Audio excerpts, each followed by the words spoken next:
Good morning, true crime friends. How y'all doing? Okay, so look, today we finish up with part 6 of the Rose Petal unfortunate unalive case. Listen, here's the thing. I covered this case like a year and a half ago, right? And at the time I was covering it, I was just listening to the Fitz files over there because they're the first ones who had this case.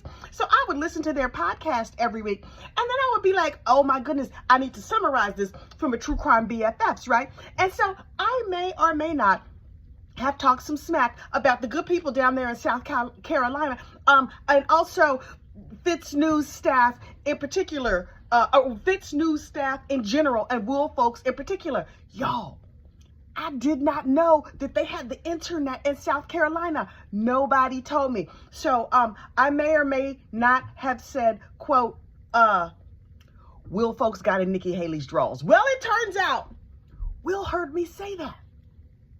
Oops. I would deny that I said it, except for it was live on videotape for God and all the internet to see. So whatever, I said what I said. Also, since then, me and Will have been engaged in a very, very, very intense fake feud, and I'm furious with him. You know, allegedly. For play, because I don't even really know the man like that. Now, does he have a whole bunch of kids? Like 65,000.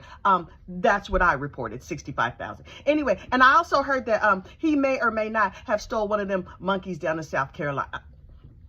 Don't get me to making up lies. Anyway, so in this part 6 of the Rose Petal unalive case, we wrap up the case, right? We finalize what's happening. Now, please keep in mind, today is January the 2nd, 2024.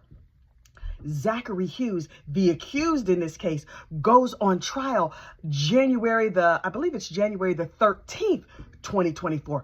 So in just a few days, the trial starts. When that trial starts, will I be all over it? Yes, I will be all up in them folks' business. I will be back down there in South Carolina. And hopefully, fingers crossed, I can get some of those professional journalists from down there at the Fitz News to come on here and do a live with me. Can you please just go over there and apply a little peer pressure to them, please? And thank you so much. I've already made the ask, but it's 5:30 in the morning, so maybe they have not seen my text message yet. Hey, professional journalists down there at the Fitz News, why don't you come on Gossip Rumor and Innuendo and do a live, and we can have a little chitty chat about all them Pedialites y'all got down there in the backwoods. I don't know what y'all be doing down there. I'm nervous. Anyway, listen, please enjoy the final portion for now, part 6 of the Rose Petal murder case. Hey there, true crime friends. It is that time again. It is time for lunchtime true crime. Ciao. You are not going to believe today's episode of the Rose Petal. Okay, look, Fitz Files over there, Will Folks' channel. Y'all know I don't like Will Folks, right? I have many, many issues with Will Folks. Turns out Will has the internet. Who knew? I had no idea. Look, I'm sitting here in my house in New Jersey, and then today Will mentioned me in his little story. Will, focusing on the Pedialites and dead folks down there in South Carolina, North Carolina, wherever y'all are, because the Carolinas, I don't know nothing about no Carolinas. But look, before we get into this case today, make sure you hit the like button on this video and subscribe to the channel so we can get all the new crime friends we can find. Okay, so look, today's episode 6 of the Fitz Files, the Rose Petal murder case, I was gagging. Okay, so look, they bring in this cop dude, Chad Ayers. Now, y'all know I'm not good with names, so I give people nicknames to help me remember. But Chad, he was a zaddy. I was like, oh, okay, Mr. True Crime Policeman, tell me everything. So he was talking about the case and all the details and police things, blah, blah, blah, blah, blah. But then he said something that I had not thought of. And those nice people, look, now I'm calling them nice people because I know they can see this madness. Them folks over there at Fitz News said the same thing. This dude said the fact that Zachary Hughes, the alleged murderer, like left rose petals or whatever all around, that might not have been just a decorative touch. I just thought it was a decorative touch. I thought he was like, okay, so I now have created a decedent. Let's decorate her. He's artistic like that. Maybe he played her some nice piano music. You know, he's like a concert pianist or whatever. I wondered if the whole time he was stabbing her, he was humming like a nice Beethoven tune. What Beethoven tune pairs well with murder? Unclear. So look, but Chad Ayers pointed out, maybe that Zach Hughes is a serial killer. Oh my God. Who else has he killed? Do we know? Did we just make that up? Are we just assuming were the rose petals a crime of opportunity? Should I have put like a trigger warning for flower murder? Because I had not expected that. Okay, so maybe he's a serial killer. And then Hughes, when he got arrested, because you know he got arrested, all the Ring doorbell's out here solving crimes. I've been telling y'all forever, Ring doorbell is solving crimes. And if you saw the other day's true crime at lunchtime, trees are also solving crime. A tree is like, oh, that looked like a criminal. Let me drop some leaves on him. Let me put a pine needle on him. And then they trace that pine needle back to the same tree using DNA. Trees have DNA. Apparently, every living thing has DNA.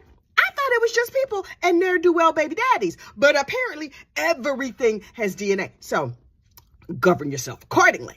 So Zach Hughes was like being real tricky with his phone, but they knew it was him because they saw him all the cameras, the flock cameras, that's the ones that are on the street or whatever, and the Ring doorbells who were out here solving crimes. They were like, oh, okay, Zach, yeah, come on in, boo-boo. We gonna need your phone. And he was like, oh, my phone. I don't do phones. What is a phone? I don't know if I have a phone. They were like, boy, you better give us that phone. So, of course, he turned over his phone, which is fine. But then they were like, okay, can we get the code on this? And he was like, it doesn't have a code. I don't know. And then he gave them a bunch of fake codes. And they couldn't get the phone open. Well, apparently, he was somehow compelled to give them the real code. What do you think that code was? I think the actual code was she a 304 with an exclamation point. And if y'all know what a 304 was, Google 304 Urban Dictionary. But I think that that's what his code was. She's a 304 exclamation point. Okay, fine. And so then I was like, well, wait, did he just do this out of the kindness of his heart? Was it a charity unaliving? Can you write that off on your taxes, child? I cannot take unaliving down to PSC&G and be like, here, take this from my heat and lights. Nah, you got to get you some cash. Now, there was rumors that he was going to get paid in gold bars. Gold bars, you say, does McDonald's accept those? What you gonna do at a gold bar? Now, listen, if you're over here near the Diamond District, you can just turn in gold bars all day long. They'll give you cold, hard cash. But do they have a Diamond District down there in wherever these people live in the Carolinas? So, but then it turned out that the gold bar thing was mere speculation. He was paid in gold items. Jen Wood, aka Discount Mandy Madney. What is a gold item? You can make gold into any kind of shape. And now they're saying it's Canadian gold. Is Canadian gold different than American gold, different than Moroccan gold, Indian gold? What? Different countries have different golds. Is that like how the Canadians have like flowers and people and stuff on their money?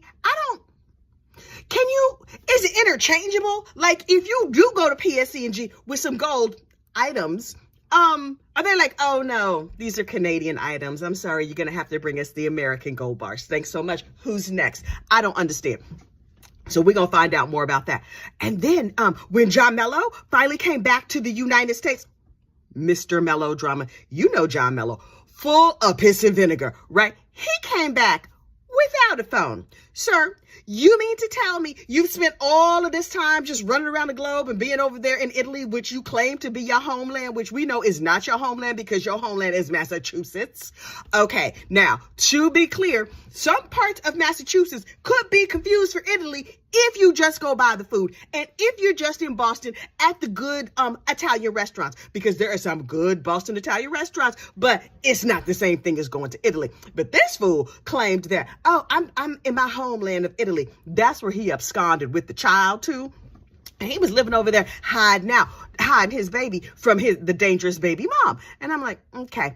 But when the child got sent back to the United States to live with Christina, the decedent, with the rose petals decorated all on her, he ain't come back. So let me get this straight. You sent your child back into a dangerous situation and you're like, I'm going to protect her over in this foreign country, but I'm going to let her be an unaccompanied minor just flying across the water with all them Pedialites and stuff. And you stayed in Italy for a whole nother bunch of days? To me, that sounds guilty. Now, am I a police officer? Absolutely not. I am your friendly neighborhood gossip, and I have all the gossip. Do I have facts? No, you are not here for facts. You are here for gossip and the rumor and the innuendo of it all, and that is what I'm giving you. So in my capacity as a gossip, I'm saying he's suspicious, and that is not a good reason, and I think he did it. We should convict him based on just because I think we should convict him. Additionally, there's some mailings, right? So when John Mello was harassing his ex, Christina Parcell, Christina, whatever her last name is, Christina the dead lady, there's some like nasty, nudie pictures of her that got mailed around to her friends and family, and her boyfriend, Bradley Post, friends and family. And I was like, okay, well, that happens if you taking nasty, oochie coochie pictures, whatever. Those mailings came from South Carolina and from Tennessee. And it's like, how did they get them to Tennessee? Did they drive them to Tennessee? How far is South Carolina from Tennessee? I don't know. Now, I could probably Google that on my map, but I have better things to do with my time. So it's like, what's the Tennessee connection? Turns out the pianist, Zach Hughes, he used to live in Tennessee. I think he used to go to school there. So, friends, if you have a former schoolmate or former coworker or colleague who's like, hey, listen, I'm going to send you some packages in the mail. And when you get it, just cut open the big envelope and put all the little envelopes inside. Just put that in the mailbox, but don't ask any questions and don't open anything. I'm telling you, don't do it. I'm just saying to you right here, right now, you're not here for news and information, but you should be here for life advice because, honey, I give excellent life advice. And my life advice to you is if a friend sends you a package to mail from your location, number one, you should open it and read it and then tell me what it says because I'm good and nosy. Don't mail it. You about to be implicated in a crime because the trees will drop a leaf on you that they can track to your DNA, and that mailbox probably has a camera on it. The post office got a camera on it. Don't do it, y'all. I'm telling you, you're going to end up going down. Okay, so look, wait. So the packages are coming from places where Zach Hughes used to live. And it's like, okay, ultimately, what is the motive for Zach Hughes? Why would he do this? Why would he involve himself in this mess? And yes, it was a well thought out crime. And like he should have, he used WhatsApp. This is not a commercial for WhatsApp. But what I'm saying is that WhatsApp gives you end-to-end encryption. So if you happen to be planning a crime of any variety or an affair, or you just want to talk mess behind somebody's back, child, you need to do that on WhatsApp because nobody's going to know about the messages but you and the person you send them to. And if you delete WhatsApp, if you delete the messages or whatever, it all goes away. So it's probably a whole lot of crime going on that we don't know nothing about because people are out here using WhatsApp. I'm just telling you, there's a big billboard in Times Square that's like, if you want to keep a secret, WhatsApp got your back. So I'm just saying. Additionally, we don't know why Zach would involve himself in this madness. Was he a good Samaritan? Was unaliving people a hobby of his? Did he like playing unalive music for people? Unclear. Also, they were asking Jen Wood, aka Discount Mandy Madney. Hey, Jen. They were asking her well, what question would you ask? And she was like, first of all, why are there so many Pedialites living down there in that area? And I had not thought about it because I have not followed the other cases that Fitz News is covering. But apparently there have been no less than 3 cases of these child abuse cases down there in the same neighborhood. People say they scared to come to New York City, right? Okay, you know what we have in New York City? Witnesses.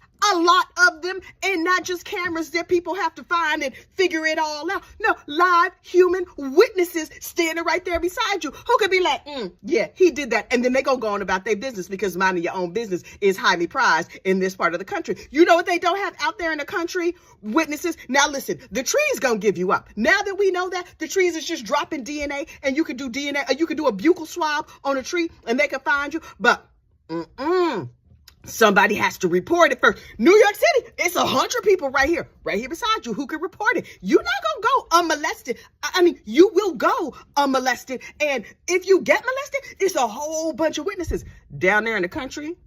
All them woods, you think a mosquito gonna tell? No. You think a fox or a bear is gonna be like 911? Roar, something evil is down here happening. How have they had three major sex scandals right down there in that part of the country? And these are the ones we know about. There was one at a country club. There was one with these backwoods folks. It's not safe. Southern friends, y'all in trouble. I'm just telling you right now, you in danger, girl. Every single one of you. Daisy, if you don't stop barking, you see me talking to the people. Okay, so look. And then they were like, okay, what else should we be looking for? What else should we want to know? And then Jen Wood gave herself a promotion. Let me tell you, and let me break it down for you very clearly. Jen Wood elevated herself from discount Mandy Madney to professional journalist when she said the following: I would like to interview John Mello. Girl, are you crazy? No. You do not want to interview this man. He's dangerous. Listen. And then Will Folks is like, I would be concerned for your safety, but I would do it. Meaning he would send you to do it, or he himself would go do it. We know John Mello is a manipulator and a liar and a ne'er-do-well. We don't know what else is going on in that man's head. He is not safe. So, the fact that Jen Wood, professional journalist Jen Wood, offered to go, I think is admirable. I think that they should send Will Folks to go. Now, if Will is like, yeah, I think that Jen should go, then we're going to have to use some WhatsApp to have some communications about Will Folks. If he sends our precious Jen Wood, professional journalist, any place, because no, sir, no, you will not. You will not harm a head. You will not harm a hair on that woman's head, or you will have me to speak to. And I'm going to get Nikki Haley and all her fans, and we're going to come down there and just... I cannot threaten you. We're going to have a discussion about it on WhatsApp where we enjoy end-to-end encryption. That's all I'm saying. And then there was another little journalist lady. Wait, what was her name? Callie Lyons. How is it that I can barely remember my own name, but I remember Callie Lyons? I don't know. She is not the discount Jen Wood because she is her own person. I decided that everybody should be their own person. Also, hey, Mandy Madney, I'm still a big fan. Anyway, Callie Lyons is like, why? What is going on? Why Christina? Why did Christina have herself in all of this mess? This is what I want to know too. Maybe she was tied up in something that she, had not foreseen. But number one, Christina, girl, you have terrible taste in men. Terrible. You had one that caused all this drama and mayhem, one who got his friend to unalive you, and one that is a Pedialyte. Girl, nah. If she were still on this side of glory, I would encourage her to stop dating and maybe to get a therapist or find Jesus or talk to Betty White or something. Listen, the fires are still burning in Maui. We cannot be disturbing Jesus. Jesus needs to concentrate on the war in Ukraine and that fire down there in Maui. We need to have a little conversation with our lesser deities. The Golden Girls are all available, and it's 4 of them. I have been thinking about this. We could just pray to them individually or pray to them collectively. It's all I'm saying. We need to talk to the Golden Girls about, number one, keeping professional journalist Jen Wood safe, and number 2, Christina, now that all y'all on the other side of glory, you might want to go talk to them and be like, well, how can I get some absolution over here on this side? Because the things she did in her life that we have pictures of, horrible. Hopefully those pictures were photoshopped. We do not know. But all I'm saying is, And honestly, what really happened in this case? You know who we need. We need a psychic. And you know who our favorite psychic is? Serafina Donna Serafina. Well, I don't know her actual name. It's either Reverend Serafina Donna or Reverend Donna Serafina. Unclear, but we need her. She's a psychic and she knows things. She had the whole Lori Vallow Daybell case solved and tied up. 1, 2, 3. Everybody fan out and reach out to Serafina Donna Serafina. She's right here on the YouTubes. She's probably still over there talking about Lori Daybell because she's been talking about Lori Daybell forever. Since she gave us the inside scoop of everything that happened in that case, and I tell you, it is disgusting. But she gave all kinds of facts and details, and I was here for it, hanging on her every word. We need to get Donna Serafina Donna on this case to tell us exactly what happened and where is the phone and what are all of the messages that got deleted. Donna girl, where can we find those? We need information. Mostly I need information. And then finally, certainly last but not least, one Will Folks is encouraging people, if you have information, to give it over to like a reliable source, not me. Do not leave your tips in the comments. Please leave comments of all varieties. We appreciate those. But tips about an actual murder? No, I don't need that. Because you know I'm gonna get it wrong. I'm gonna have your name wrong. I'm gonna have the location wrong. I don't know any cities that are not major metropolitan cities.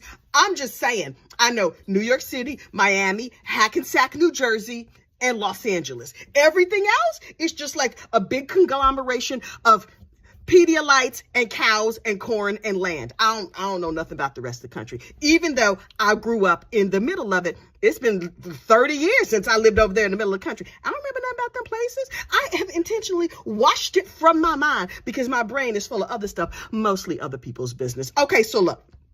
You need to get back to work. Your boss is probably like, where did she go? We need to figure out what is happening. There will be more gossip, rumor, and innuendo tomorrow. There will be more true crime lunchtime true crime. Whatever this is called, you know, it's going to be more of this tomorrow. And also, if you feel so moved, play bingo. I'm going to put the bingo cards down in the description section. So when you go back through for the rewatch of this, play bingo and let me know if you get bingo and you win a prize. Make sure you take a picture of your winning bingo card because I require proof. That's the only thing I require proof on. Ain't that a shame? Also, lastly, I keep saying last but not least, but I keep forgetting things. This channel actually is named after one of our friends. Well, not friends, somebody we know down there in the Low Country. That's where gossip, rumor, and innuendo came from. You see, I'm sitting here minding my own business, watching the authentic Mandy Madney talk about all them people associated with the Murdoch trial, right? And then Dick Harpootlian stands up and he's blustering, saying, "We are not here for the gossip and the rumors and the innuendo." And I was like, we not? Because that's what I'm here for. I don't know what y'all are here for. That is absolutely what I'm here for. And then I also did not want this channel to be confused for the news. I know, because I have dulcet tones and sometimes I sound like a news lady when I want to. The weather today will be cool and mild. See, I could be a news lady, but I'm not. I was like, oh, so that people don't confuse this for CNN or nothing, I have to give it a very clear and direct name. Also, something I can remember. And it did take me 3 tries to spell innuendo correctly, but I know how to say it. And isn't that enough? Okay, go back to work. Your boss is looking for you. I will talk to you later. And we will have more on this rose petal, whatever murder case as soon as it drops, probably next Wednesday. See you then. Bye.